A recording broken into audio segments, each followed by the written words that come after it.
তো ডিজিটাল পর্দা না, আমরা বলছি ফাতিমা রাদিয়াল্লাহু আনহার মতো পর্দা, আয়েশা রাদিয়াল্লাহু আনহার মতো পর্দা, খাদিজা রাদিয়াল্লাহু আনহার মতো পর্দা। আল্লাহ পাক তৌফিক দান করবে। সহজ চারটা কথা আপনাদেরকে বলে দেই, মা বোনদেরকে বলছি। পোশাকটা এমন হবে না, আপনার পোশাকটা এমন হবে না যে পোশাকটা পরেও গায়ের কাঠামো বোঝা যায়। এক নম্বর কথা, ফুল স্টপ। এমন বোরখাও চলবে না যে বোরখা পরলে গায়ের কাঠামো দেখা যায়। এটি প্রজেক্টর আছে ওখানে, হয়তো বা দেখতে পাচ্ছেন, বুঝাচ্ছি। এই যে আমার জামার হাতা দেখতে পাচ্ছেন, আমার হাত কতটুকু মোটা আপনি কি বুঝতে পারছেন? আমার মাসল কি বুঝতে পারছেন কত চওড়া? 4 প্যাক না 6 প্যাক?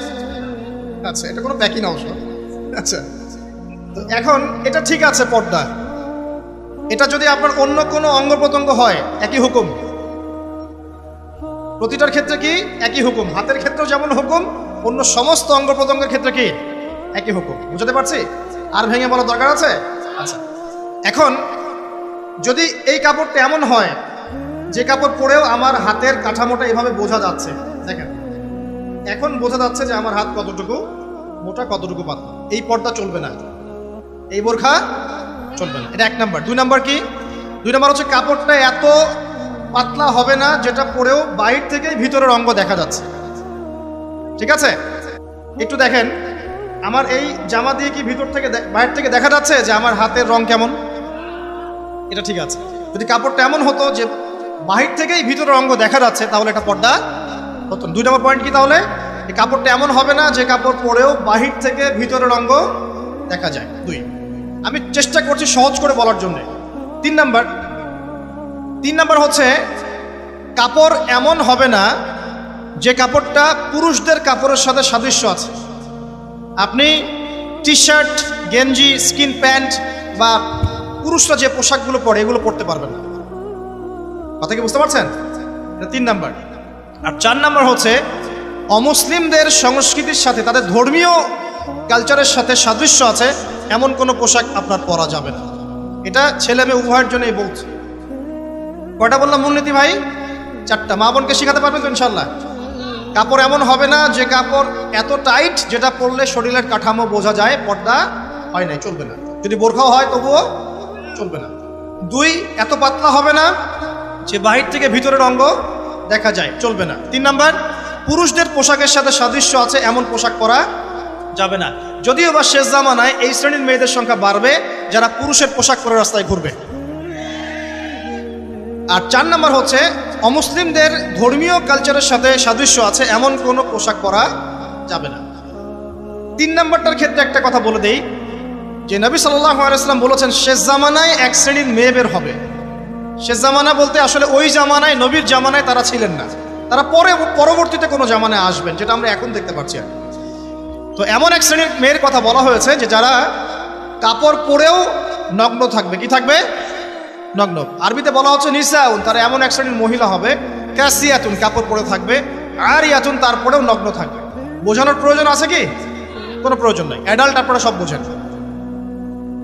মুমিলাতুন মাইলাতুন, অর্থাৎ নিজেরাও অন্যকে আকৃষ্ট করবে, নিজেরাও অন্যকে আকৃষ্ট করবে এবং অন্যের প্রতি আকৃষ্ট হবে, দুটোই হবে।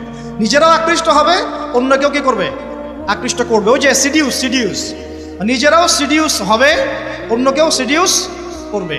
এই শব্দটা 1400 বছর আগে নবী সাল্লাল্লাহু আলাইহি ওয়াসাল্লাম হাদিসে বলে গিয়েছেন যে এমন এক শ্রেণীর মেয়ে বের হবে যাদেরকে আমি দেখি নাই, আমার যুগে তারা ছিল না, পরবর্তী কোনো যুগে আসবে।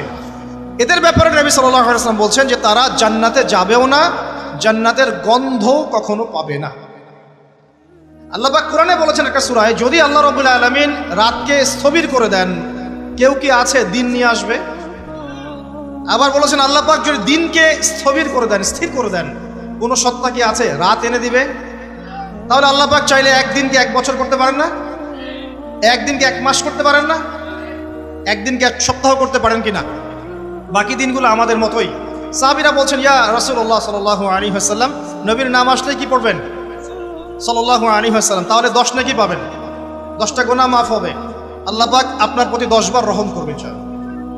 আর যে ব্যক্তি নবীর নাম শুনে দরুদ পড়ে না, নবী সাল্লাল্লাহু আলাইহি ওয়াসাল্লাম তাকে বদদুয়া করেছেন। কি করেছেন? বদদুয়া করেছেন। একদিন নবীজি সাল্লাল্লাহু আলাইহি ওয়াসাল্লাম মিম্বরের উপর দাঁড়িয়ে আছেন, 3য় সিঁড়িতে গিয়ে তিনি বললেন আমিন। সাহাবীরা বললেন, আপনি কেন আমিন বললেন ইয়া রাসূলুল্লাহ? তখন নবীজি বললেন, তৃতীয় সিঁড়িতে আমি যখন ছিলাম তখন জিবরাইল আলাইহিস সালাম এসে আমাকে বলেছেন, হে মুহাম্মদ, সেই ব্যক্তি ধ্বংস হোক যার সামনে আপনার নাম উচ্চারিত হয়েছে কিন্তু সে আপনার নাম শুনেও দরুদ পড়ে নাই। তাহলে আমরা রাসূলুল্লাহ সাল্লাল্লাহু আলাইহি ওয়াসাল্লামের নাম শুনে দরুদ পড়বো কিনা? না পড়লে কি হবে?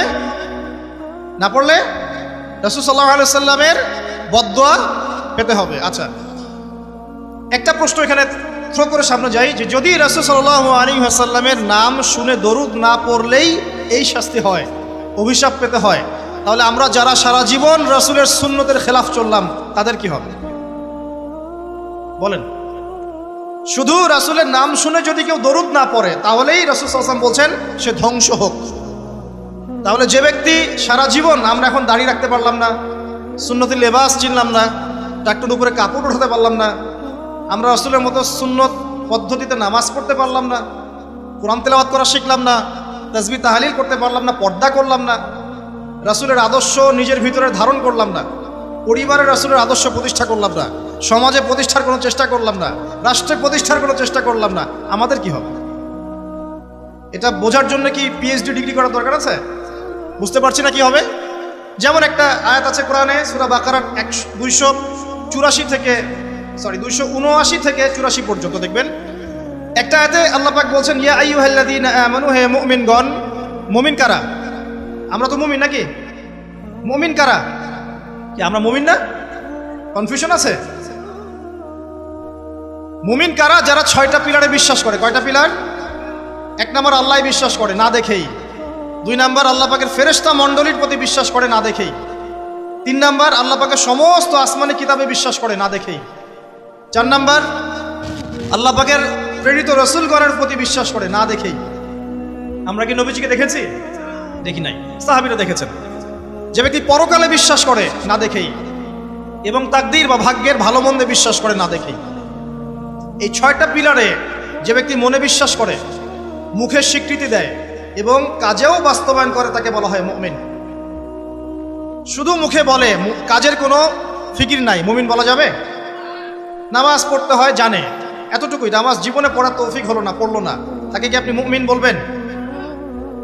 আচ্ছা, তো আমরা যদি মুমিন হই, আমাদেরকে আল্লাহ পাক বলছেন, কি বলছেন? ইত্তাকুল্লাহ, তোমরা আল্লাহকে ভয় করো, তোমরা আল্লাহকে ভয় করো। ওয়াযারু মা বাকিয়া মিনার রিবা, এবং সুদের অবশিষ্ট অংশগুলো ছেড়ে দাও। ইন কুনতুম মুমিনিন, যদি প্রকৃত অর্থেই তোমরা মুমিন হয়ে থাকো।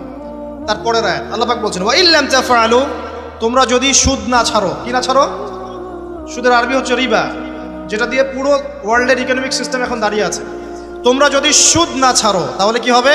ফাযানু বিহারবিন মিনাল্লাহি ওয়া রাসূলিহি, তাহলে আল্লাহ এবং তার রাসূলের বিরুদ্ধে যুদ্ধের ঘোষণা শুনে রাখো। এখন আমাকে বলেন, মুমিন ব্যক্তি যদি, মুমিন হোক আর কাফের হোক আর যেই হোক, সে যদি আল্লাহ এবং তার রাসূলের সাথে যুদ্ধ করে, সে কি পরকালে নাজাত পাবে? মুসলিম হয়ে কালিমা পড়ে সুদ খেয়ে যদি আল্লাহ এবং তার রাসূলের সাথে যুদ্ধ করে, সে কি কবরে প্রশ্নের উত্তর দিতে পারবে? সে হাউজে কাউসারের পানি পাবে? সে নবী সাল্লাল্লাহু আলাইহি ওয়াসাল্লামের সুপারিশ পাবে? এতটুকু বোঝার জন্য কি আমার পিএইচডি করার দরকার আছে? ঠিক একই কথা, যদি আমরা নবীর নাম শুনে দরুদই না পড়লাম তাহলেই ধ্বংসের কথা বলা হচ্ছে। আর সারা জীবন যদি আমরা রাসূল সাল্লাল্লাহু আলাইহি ওয়াসাল্লামের আদর্শের খেলাফ চলি, তাহলে কি আমাদের পরকালটা শুভ হবে? কি মনে হয়? অতএব আজকের প্রথম নসিহত অনেক হবে ইনশাআল্লাহ। জীবনের প্রতিটা ডিপার্টমেন্ট, আপনার ইবাদত, পরিবার, সমাজ এবং অন্যান্য সেক্টরগুলো, বিশেষ করে অর্থনৈতিক সেক্টরটা রাসূলুল্লাহ সাল্লাল্লাহু আলাইহি ওয়াসাল্লামের আদর্শে ঢেলে সাজানোর চেষ্টা করেন। আল্লাহ পাক তৌফিক দান। পারা যাবে ইনশাআল্লাহ? যাদের দাড়ি নাই রাখবেন তো আজকে ইনশাআল্লাহ। টাকনুর উপরে কাপড় উঠবে ইনশাআল্লাহ।